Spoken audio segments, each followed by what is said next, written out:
And I just want to say to all of you, we are in this for the long run. I heard today about some things that still need to be done. And we will not have our work done until everybody in this part of our country who wants a job has one, until people are back in their homes, until these communities are rebuilt. I'm speaking to you from the city of New Orleans, nearly empty, still partly underwater, and waiting for life and hope to return. When communities are rebuilt, they must be even better and stronger than before the storm. The streets of Biloxi and Gulfport will again be filled with lovely homes and the sound of children playing. As you can see, as you travel around parts of Staten Island, there's still a lot of cleanup to do. What we've also already heard is that there's going to be some long-term rebuilding that's required. There's got to be a plan for rebuilding. And that plan is going to have to be coordinated, and there's going to need resources. So 2.5 weeks ago, over 100-mile-an-hour winds transformed the Palisades fire and other areas too into absolute infernos of death and destruction. I met so many of the homeowners, and every one of them, a lot of them, and every one of them said to me they want to rebuild. I said, will you go elsewhere? No. It wasn't even like a question. You just heard 4 American presidents going back 30 years making essentially the same speech. In the wake of catastrophic disasters, they all committed to rebuilding communities that were destroyed. Rebuilding after a disaster is in our DNA as Americans. It has become the measuring stick for our disaster recovery efforts. And there are good and bad reasons for this. For one, people need a place to live, they need to be safe, they need to get back to work, their kids need to go to school. They also may have nowhere else to go. As you just heard President Donald Trump say, they may not want to go anywhere else. But rebuilding doesn't necessarily mean that our homes and communities are safer. It doesn't mean that the risk is gone. It doesn't mean that we will be able to afford our homeowners insurance or that we will even be able to get that insurance. It also doesn't mean that our homes won't be destroyed again. The conversation I want to have today is a difficult one. It's a controversial one. It's also really relevant and especially painful now. When we are recording this, we're about 6 months out from the disastrous fires in LA, where thousands of people are currently grappling with rebuilding. And right now in Texas, over 100 people have been killed in catastrophic flooding in communities that have been devastated by an unprecedented flood disaster. Nonetheless, this is an important conversation to have in this moment. For the most part, our society and governments are committed to rebuilding after disasters.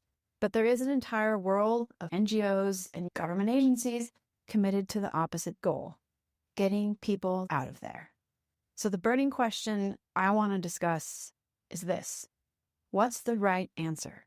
Should we rebuild after a disaster? And how do we do it if we do?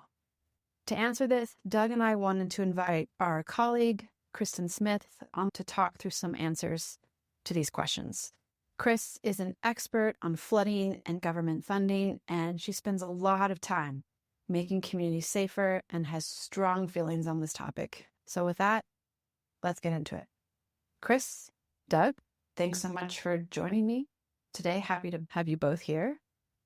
There is something about rebuilding in particular that has always really haunted me, and it's this idea that, can this happen again? If people rebuild in a floodplain or in a wildfire zone, what are the chances that they'll lose their home again, or maybe their lives? And I often wonder if our determination to rebuild is really setting communities up for failure. And I know we get asked this question a lot in our work. So I want to talk about, how do we answer this? And is there anything we can learn from each other, since we have different perspectives in our different fields of work? But let's just back up a bit first and paint a picture of what rebuilding is and what it looks like. So Doug, let's start with the wildfire piece. What happens when a wildfire destroys a community, and what does rebuilding typically look like? Well, yeah, thanks, Ryan. I think rebuilding in these communities for people on the outside seems painfully slow, because we have to remember that it's this complex problem that doesn't involve just putting structures back on the land. You have an environment that has been severely damaged by fire response. We have bulldozer lines, we have landing pads, we have fire operations areas, we have hazardous materials left when homes burn down, we have cars that are left in the roads that are burned up. There's this huge time period managing those hazards, managing erosion issues. You have to put in the water lines again, potentially, the hydrants, the power, the streets. Heat can cause significant damage to asphalt. And getting all that infrastructure in before you can even get into the lots and start that rebuilding piece. And that's what people want to see, right? They want to see houses go back up right away so people can live in there. But it's a long process, and most communities are ill prepared for what that entails because they don't have pre-planning, pre-disaster plans made up that not if, but when our community burns or faces a flood, what are we going to do? The day after that, how do we work through these steps to get it back so we can rebuild structures and have people move back into there? So I think, Chris, there'll be a lot of similarities here in the flooding world that you represent. But I think one difference that we have is that building in wildfire zones is not universally regulated by a land use code. So when you rebuild, there are no guidelines on how you do it after a wildfire. And I think that's not the case with flooding. So tell me what happens after a flood destroys homes in a floodplain or even outside of a floodplain. Yeah, thanks, Ryan. It's a great question. I'm going to start by taking a 30,000-foot view of this and just add a little bit to what Doug was saying. There's a question here of who gets to decide what rebuilding looks like. And according to FEMA, at least in its current shape and form, really a lot of that onus and responsibility is on the local community.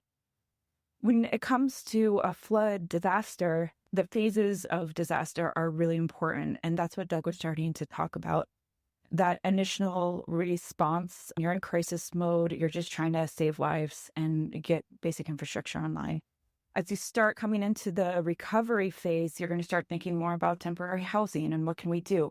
And that's the point where FEMA comes in and starts meeting with people and saying, do we want to do things a little bit differently, right? In that early recovery process. And then the full recovery process is something that typically is going to take years and years and years, a decade, could be more. Flood is a little bit unique and definitely unique and different from wildfire in that we do have things like FEMA floodplain risk maps and also the National Flood Insurance Program. And so what that means is if you're a community that has flood risk maps and you participate in the National Flood Insurance Program, you have to comply with regulation, including the special flood hazard area. So if you want to rebuild and you're in a floodplain, that means you have to go and work with your local floodplain administrator to get the right permits.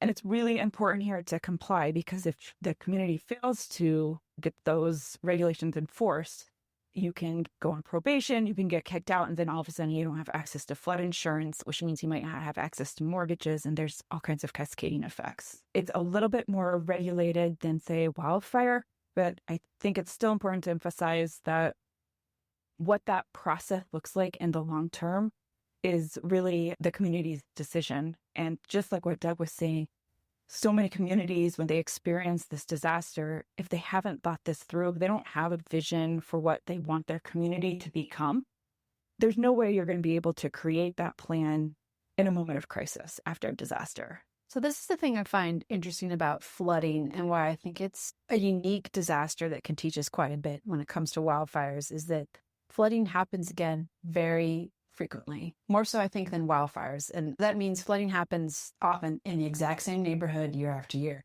So I'm curious, in the flood infrastructure that you just talked about, how does rebuilding come into play when it's being done time and time again? There are a lot of places that have repetitive flooding. And what that does is, from what I've seen, at least working with communities, is that can actually build political and community will to do something about it. Whether that's coming together as a community and thinking about, is there a way to create a community-wide project that will reduce risk? Or that's working at the individual scale, what can we do to make this particular home safer? Does it need to be elevated? Does it need to be bought out? Do we need to invest in really good temporary floodproofing, like sandbags and things like that? The other thing that can happen when you have repetitive flooding, particularly if you're an NFIP community, so again, a community that participates in the National Flood Insurance Program, if you have repetitive loss properties or even severe repetitive loss properties, basically these are just homes where there are multiple claims within a given amount of time, you can get prioritized for different pools of mitigation funding. So will the federal government in this context ever say to someone who's had multiple floods in their neighborhood or their home, will they ever say, you cannot rebuild and we're not going to give you a payout to rebuild in this spot? That's not how the National Flood Insurance Program works. Again, if you have a repetitive flood property, they'll get marked as that and they can be prioritized, but there's not a policy currently in place that would limit the number of claims you can have for an FIP. So Doug, I think this is fascinating for us to think about in a wildfire context. People often say to me, well, once we've had a wildfire in our neighborhood and all the trees burned down, there will never be another fire here for a generation or two. And I have to agree to a certain extent. It's very hard to see wildfires as a recurrent disaster the way we've watched recurrent flooding in places like I mentioned. And so I think sometimes it's harder to make the case in a wildfire context that rebuilding is risky. But what do you think? Well, I would disagree with you. I think when we understand how fires burn down communities, and when we understand that it's not usually a forest fire that comes into a community and devastates it, it is usually fires within a community, throwing embers onto that community, lighting ignitable things within the community, right? So even if you have a wildfire that burns through and takes out the majority of the, let's say, the mature trees, within a year or two, you have regrowth of vegetation. And usually that regrowth is grasses, brushes that are flashy fuels that burn quickly, burn hot. And so you suddenly then have the fuels to spark a fire near or in the community, right? And you have a community that is probably ill prepared for that because a lot of them have thought, we no longer have that issue. We don't need to be prepared for that now, even though, again, if you have a grass fire outside of a community, it can shower that community with sparks and still cause the same devastation as before. And in my career as a firefighter, I've seen multiple places where we've had a big fire burn through and a couple years later, cheatgrass and sagebrush has burned again right through the same fire scars. Sometimes it's even more dangerous because that fuel is so dry and it just doesn't hold the moisture like a mature tree does. It can ignite really quickly and burn really fast. So I think you're right in some cases, Ryan, that the type of fire and sometimes the magnitude of the fire that hit a community may be less or different, but the risk is not, I don't believe, any less. One thing I find interesting about talking about our perception of risk for both flooding and fires is I think we all have a fundamental misunderstanding of how often these disasters occur. As with wildfire, you just said, people don't always understand that the fuel that's feeding the fire is their home, not necessarily the forest that burned around them. And the flooding piece that I find interesting is the way we talk about flooding. You know, this was a once in 1,000-year flood. This is a once in 100-year flood. And it tends to sound like, well, this will only happen, you know, once in my lifetime or once in a millennia. But when actually it reflects is the odds of that happening every year. And that's really deceptive, isn't it? Yeah, I think the way we've talked about floods is pretty misleading. So we talk about like 100-year flood is a really common metric. And I've talked to many communities when they experience that, they're like, oh, we're good, you know, for years and years. We don't have to worry. Well, it's a 1% chance that you'll flood on any given year. So the next year it resets. And then the other thing that we know, and I'm sure we'll talk more about our flood risk maps, we know that when you look at what floods, 40% of the claims for any given flood to the National Flood Insurance Program actually are for properties that are outside that 100-year flood risk area. Almost half of our claims are coming from places that don't have regulatory flood risk. So it just emphasizes that there are regulations in place to try to limit and protect communities, but they are not meant to communicate the full risk of any given property. If you live in a place that rains, you have flood risk, regardless of whether you're in the floodplain or not. That's a really great point. In previous episodes, we've sort of held up our approach to flooding in this country as somewhat of an example, mostly because we've been mapping floodplains for more than half a century now, and we've at least have some base understanding of where the flood risk is. Even if it's not complete, it is there. And by contrast, As we discussed in our episode on wildfire risk mapping, that type of mapping is relatively recent. It's pretty inconsistent, and it could vary greatly from organization to organization or agency to agency. So while we may have a pretty good idea of where flooding on some level will happen, it is less clear where the next wildfire will happen. Wildfire mapping is tough. I mean, we have excellent tools that predict the potential for fire behavior with specific conditions, but when you take the inherently randomness of ignitions, the changing in fuels, the changing in topography, the changing in the weather, it makes pinpointing where that next wildfire is going to be and how big it's going to be extremely challenging. It's always evolving. I mean, the reasons why wildfire mapping is less clear than flooding is the nature of the hazard itself. Predicting where that next wildfire is going to be is virtually impossible because we just do not know where those ignitions are going to be, what the wind's going to be doing. And again, forests change, it changes every day. And I think the same thing happens with flooding, at least in a river context. You know, we tend to think of rivers as these like immutable, permanent structures in the landscape, but they actually move quite a bit. And the floodplain doesn't really capture where the river has been or where it's going to go. Do you think that's a fair way to think about it? Yeah, I think water is really unruly. That's the nature of water. But when you talk about floodplain maps, FEMA's floodplain maps are really the gold standard of helping us understand flood risk. And that's important to emphasize because there are many countries that don't have anything like that tool.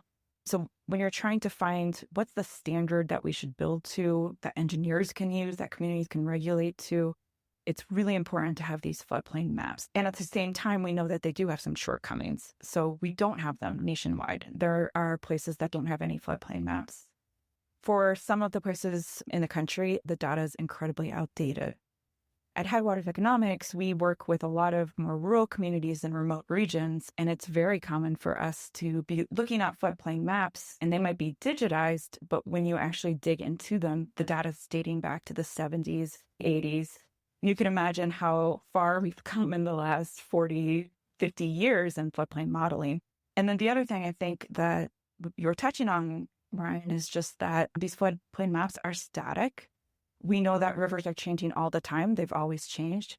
We know that climate change is making things worse. We're seeing more intense rainfalls that are not always incorporated into our floodplain maps.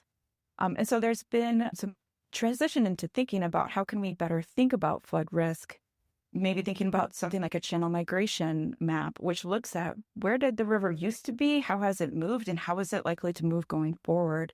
And should we be regulating to that standard and not just the floodplain?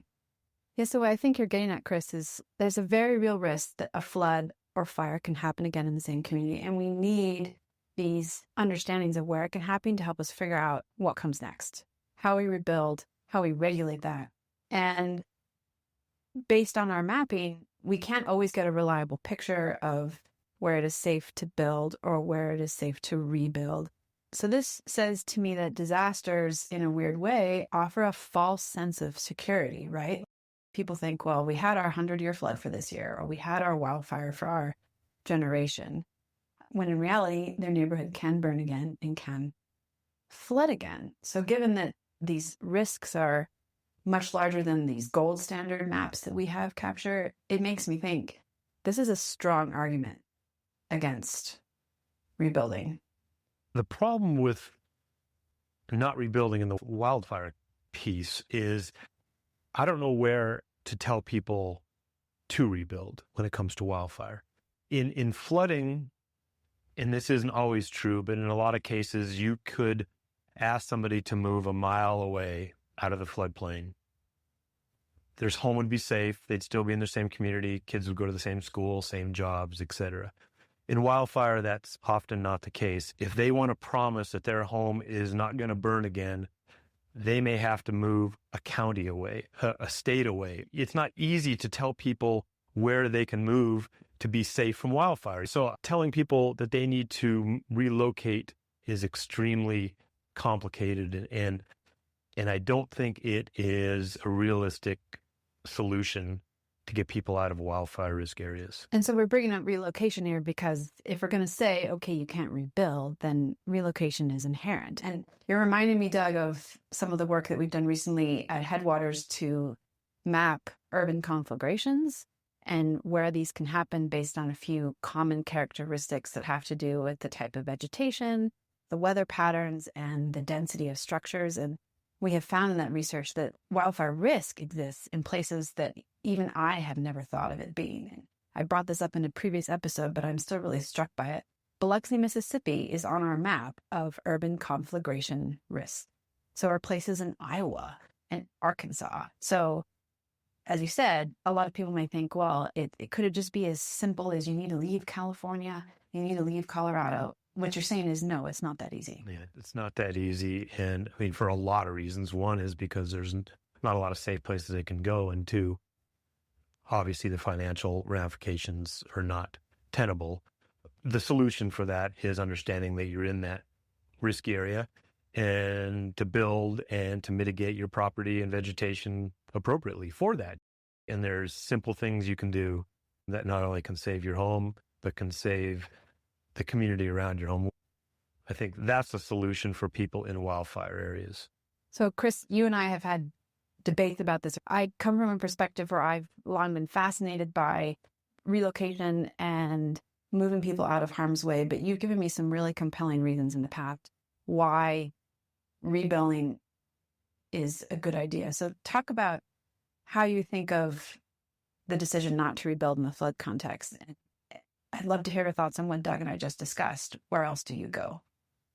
I think when you do have a flood, there is kind of this moment after that can galvanize people to think creatively about what's next. And in some places at the community scale, that has included relocating the entire community.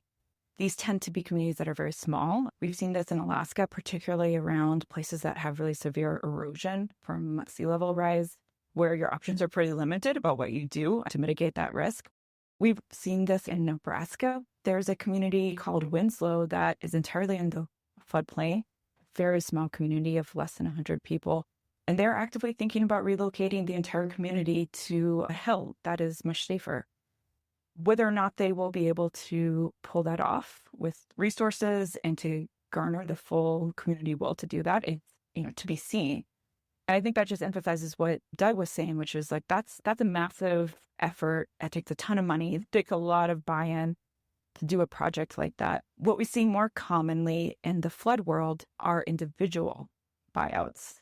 That is a very common tool to decrease flood risk. There are some states that is their top goal, is to just do buyouts after floods to get people out of the floodplain, particularly along the Mississippi River Basin, where you have repetitive flooding year after year. So hold on just a second. So to break down the buyout thing just a bit. So basically a buyout is when your home floods and you decide that for whatever reason you're done. You're not fixing your home. You're not rebuilding it. You want out, and the government will help you get out. Explain a little bit how a buyout works briefly. Yeah, and it's an important tool in the toolbox. It's a local decision. If you're using federal funding, it has to be voluntary. So there's nothing, you can't do eminent domain with this tool, at least with federal funding. So household residents will say, okay, we've hit our end. We don't want to be in this location anymore. And instead of just trying to sell their house and pass the problem down the line, they go through a buyout process. So the local community works with the state government and often tries to access federal funding, either through FEMA or HUD, to do either a property buyout or an acquisition. But the idea is the flood risk is so extreme that really the best use of this property is to open it back up to the river and allow the flooding to occur more naturally. There are lots of really good reasons why you should do a flood buyout. Again, particularly if you have the most extreme flood risk. And there can also be reasons why a community might not want to do that. Some of the things that can come up and happen with these buyout programs is because it has to be voluntary in a neighborhood. You can have one neighbor say, I'm done. I want out. I will go through the buyout program. And the next doesn't. And the next does. And the next doesn't. You can basically get these checkerboard patterns that really disrupt the social fabric of the neighborhood. These programs also, because they are federal funding, they're heavily regulated. They can take a really long time. up to 5 years even. So you might have a resident who says, okay, I'm interested in a buyout in the immediate after effects of a flood. But as they go through all the paperwork and the, working through the regulations and the permits, they might give up. They might sell their property instead. They might decide they're not interested. So the rate of people leaving those programs is very high. And then there's also questions about what do you do with the tax loss and also the property. So if you think about a neighborhood that generating property taxes to help fund the local government, really critical source of revenue. If those properties get bought out and the people leave town, then all of a sudden that local government has taken a hit on the revenue side. And in addition, typically the local government owns the property that was purchased. And so now all of a sudden they have increased maintenance costs for that property. How are you going to maintain that property? What are you going to do with it? If it's a park, there's going to be a cost for that, for example. Yeah. So there can be real budget implications to these programs as well. Just to summarize kind of, I think what I'm hearing from you both is that it is very hard to say we're not going to rebuild after a disaster because, Doug, as you said, there's often nowhere safer to go.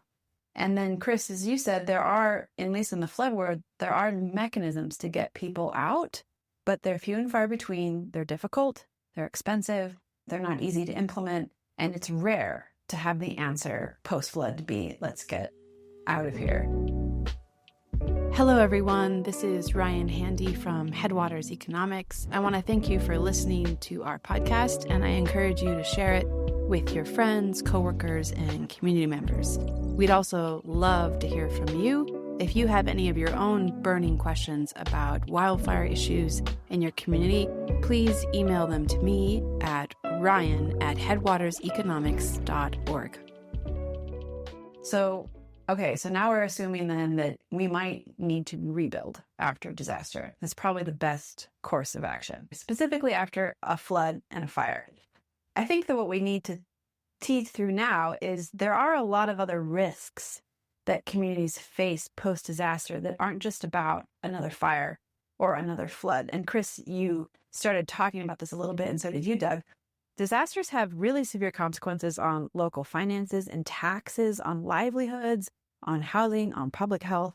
So when we are deciding whether or not it's riskier to rebuild or to leave a community altogether, the risk of a future disaster is far from the only thing we need to take into account. So Chris, let's start with you on this. Tell me a bit about some of these other consequences and talk a bit about what disasters do to local economies. So disasters can have really far-reaching, really long-term and rippling impacts throughout the economy, again, through housing, through infrastructure. And there are certain types of communities that are probably more exposed to these types of impacts. So I tend to think about a lot of our more rural communities with lower capacity. They might not be as experienced with accessing state and federal resources and might have a harder time getting those resources on the ground. And the places with specialized economies, which again tend to be our more rural places, they can also be very exposed. So I always think about the best example here could be our 2022 floods in the Yellowstone area. So in our backyard here at Headwaters Economics, when that flood hit our region, because we're so tourism dependent, all of a sudden, all of the tourism flows into Yellowstone National Park were cut off. And you can imagine the hundreds of businesses that were incredibly reliant on those tourists to show up. And so we've seen really long-term impacts and massive decreases, not only in tax revenues and lodging revenues and things like that, but also job cuts.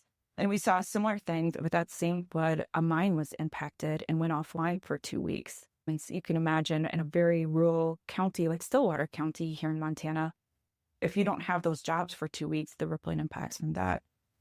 So context matters a lot here when you're thinking about what happens to a community. The worst case scenario is kind of what I call these spiraling impacts, where you have a big flood hits a region that's particularly exposed to the impacts of disasters. Businesses aren't able to reopen. We know that on average, about 25% of businesses don't reopen after a disaster. That has implications on jobs. That has implications on who can live there. People might move away because they don't want to deal with the flood risk. All of a sudden, you have taxes, both from your sales tax or property tax, going down right at the moment when you need the money the most. At the same time, you have our credit agencies saying, well, this is a risky place, and your credit rating can actually take a hit again. So not only are you experiencing decreased revenue at the local government, but now it's more expensive to actually borrow the money that you definitely need to make capital improvements, say to your water, your road infrastructure that's been damaged. On the flip side, communities that have thought about these impacts, planned ahead, they have good systems, they're working well with our state and federal agencies. The hope is that we have the recovery framework to get ahead of those impacts and make sure that the community is positioned for a full recovery, both economically and socially. In the planning world, I think that this approach to recovery planning is really new, and it hasn't really fully caught on. And it has meant that not just rural places suffer and struggle to rebuild, it also means major American cities that experience disasters are devastated in all the ways that you talk about. And just one really high-profile example that I think most people will be familiar with is New Orleans. After Hurricane Katrina, more than 20 years ago, New Orleans still has not recovered from the hurricane. The population has not returned to what it used to be. And the difficulty of recovering and rebuilding in New Orleans also drove a mass exodus of people from the city to nearby places like Houston. And for Houston, that was a huge benefit. Houston got a much more diverse population, a lot of entrepreneurs and businesses, a lot of really rich culture left New Orleans seeking safer places. This makes me wonder, in order to prevent these cascading economic effects from happening post-disaster, does that mean that communities are better off finding ways for their residents to stay, even if the risk of a repeat disaster is really high?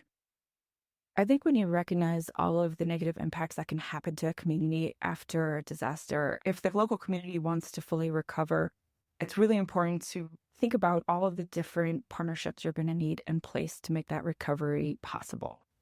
The local community is not going to be able to do it on its own. They need state and federal support. They're going to need support from the private sector. They're going to need support from our philanthropic partners as well.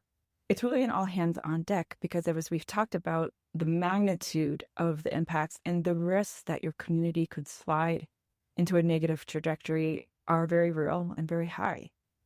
And how do you get on top of that? I think we've seen some really interesting solutions, recognizing that disaster gentrification is an issue, that developers might come in and try to take advantage of really low prices for land. Can you put that land in a land bank instead? Can you work with a land trust to try to create some affordable housing options in the long term? I think it's really important to acknowledge this range of negative impacts that can happen and try to plan ahead. And again, you have to do that before. And for some communities, that's going to be too big of a lift in and of itself. And in that case, this really requires a more regional response. So not just putting the onus on small local communities that might not have the capacity to do it yet, but connecting to the dots to say, okay, we're as a county or maybe as multiple counties, how can we prepare for this disaster? We know it's going to happen at some point. What's our recovery process going to look like? Follow up on that, because I think in the wildfire world, there's a lot of similarities between what happened in New Orleans. And if you look at Lahaina, one of their big fears after the fire was the gentrification, right? You had this significant fear of outside investors buying up this devastated land and further displacement of the local native Hawaiian people that have lived there. And in Hawaii, on Maui, there's not another big city these people could go to. It's not a Houston they could there's not a Houston they could go to. And Lahaina already faced a severe affordable housing crisis due to the rise in short-term vacation rentals they had on the island, right? And the wildfire compounded this by displacing thousands of people and making it incredibly difficult for these long-term residents to even find a place to live. And so, you see these similarities, whether it's flooding or fire, in terms of what happens to that local population. You lose people. People may not want to come back in there because of the arduous task and wait times and cost. And, especially if they're underinsured, they just can't afford to move back into there. And not to mention, just like in all these places, that the role of trying to remove debris and hazardous materials and the environmental concerns, like in Lahaina, it's the ash runoff, devastating the coral reefs out there, which are a huge tourist draw. to them. And so there's all these things that they had not prepared for that they're seeing that are similar to the flooding type issues that a community faces far more than just the economic ramifications. So this conversation has evolved to address not so much whether or not we need to rebuild, but whether or not we need to prepare for a disaster.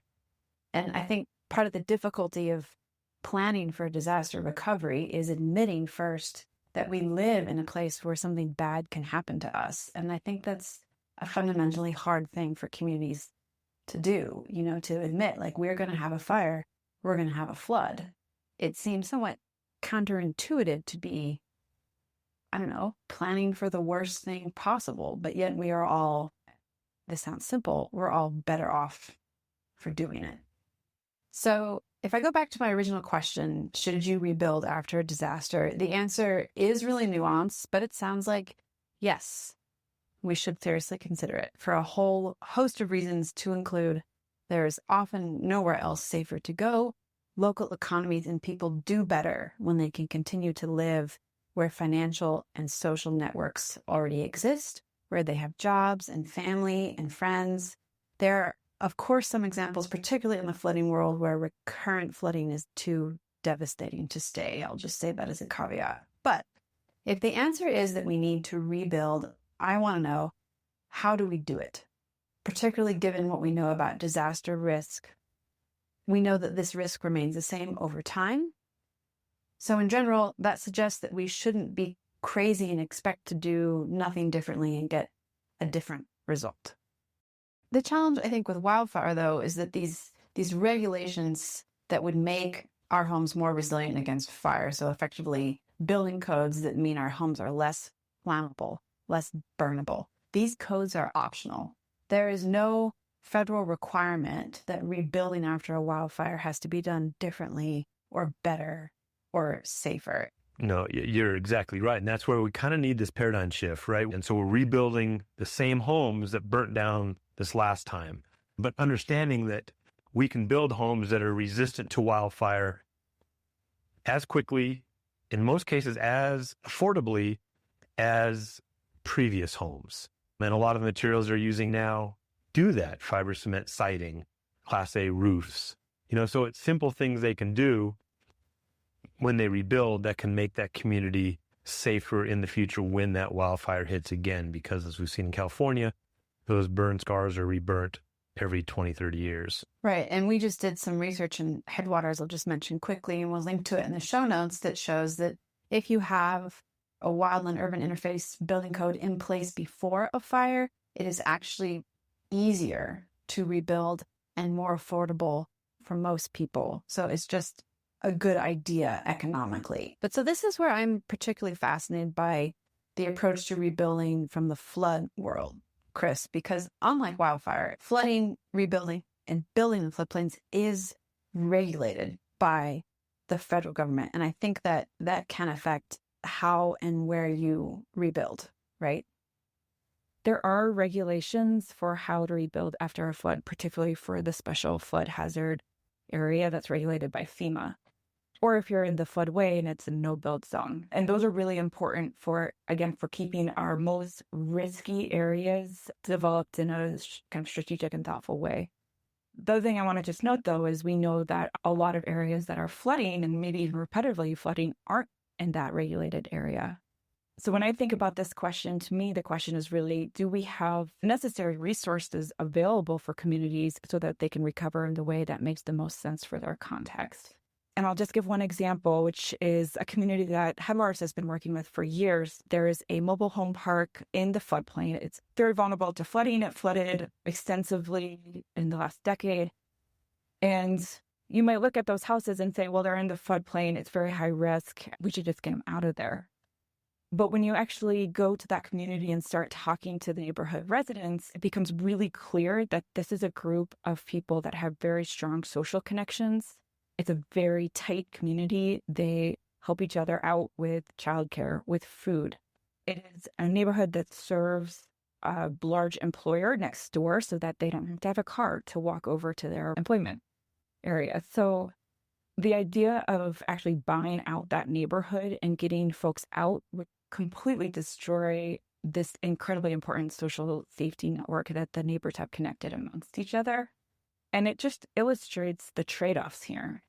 On the one hand, you could buy them out and decrease their flood risk, but would you actually be making them more vulnerable to disasters? Because if a disaster hit, now you've destroyed their support network that they would have relied on.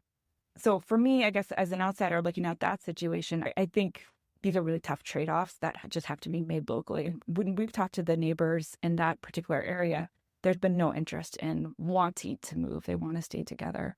And so at that point, you say that's the decision. There's not a clear way to decrease your flood risk. Instead, the best thing that we can do is just make sure that there is really good floodproofing, temporary floodproofing available to them, and really strong evacuation plan. If and when a flood occurs, there's a far less likelihood of things like loss of life. This is what I think is really missing in this conversation about rebuilding, and also missing in the conversation about relocation and climate migration. The sense of like social fabric of a community and how much that is not recreatable. When you go somewhere else, as we consider reconstructing our communities after a disaster, it's not just rebuilding a new home and getting an insurance payout and counting the number of homes that have been rebuilt. It is also ensuring that everything else that makes our communities work is replaced. Everything from better pipes and water infrastructure to jobs and economics and tax base and social networks and affordable homes, homes that fit your cultural needs and expectations and what your environment is. When we're deciding whether to rebuild or not rebuild after a disaster, there's a certain amount of risk we are choosing to accept in order to preserve our communities. There's a lot to learn from Lahaina here, because some of the work that they have done is really prioritized keeping local people and Native Hawaiians in place if they want to be there, and also ensuring that the homes they're building look like what they always had and look like what they want to have, which is frankly unlike any other type of home we see in the country. We have published some rebuilding guides that may be interesting for listeners to look at, and we can link to them in the show notes so people can see what these homes look like.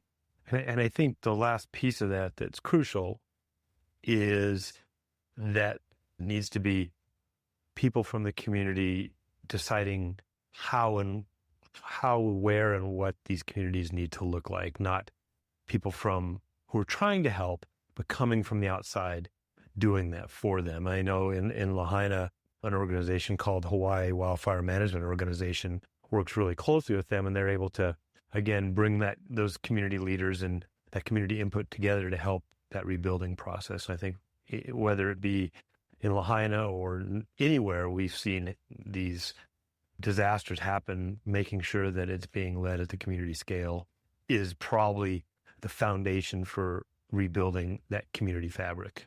When we talked about this in our prep conversation, you said something really great about like there are always risks. There are risks with staying, there are risks with leaving. But for some communities, the risks of leaving poses greater, broader losses. And the trade-offs of whether you stay or go have to be thought of and thought through at the local level, the community level, to make sure that people understand what they're signing up for and that the outcomes are what the community wants. That's a hard statement because the risks may not be worth it. I mean, the risk may be worth it for the value of the community, but it may not be worth it for the individual. And not to mention, a lot of these communities are reliant on federal money to help them, which is paid for by the American public. And that, frankly, is a question for a whole nother podcast. So I think that's a good place to leave it today. I know this conversation leaves many stones unturned. I still have many burning questions about insurance and public financing and how disasters bankrupt communities. But good news, Chris will be joining me in our next episode to delve deeper into those very questions. But for now, Chris and Doug, thank you so much for joining me and talking through this. Thanks, Ryan. Thanks, Ryan. Thanks, Doug. And thanks so much for listening. Please join us for our next episode when Chris and I will be talking about how disasters bankrupt communities and what you can do about it. Hey, thanks for listening to this episode of Burning Questions, a podcast about wildfire. To see more about our work, visit us at headwaterseconomics.org. This episode was produced by Ryan Handy, Doug Green, and edited by Brent Powell. This podcast is a production of Headwaters Economics. If you found this episode valuable, please share it with others. This organization is an equal opportunity provider.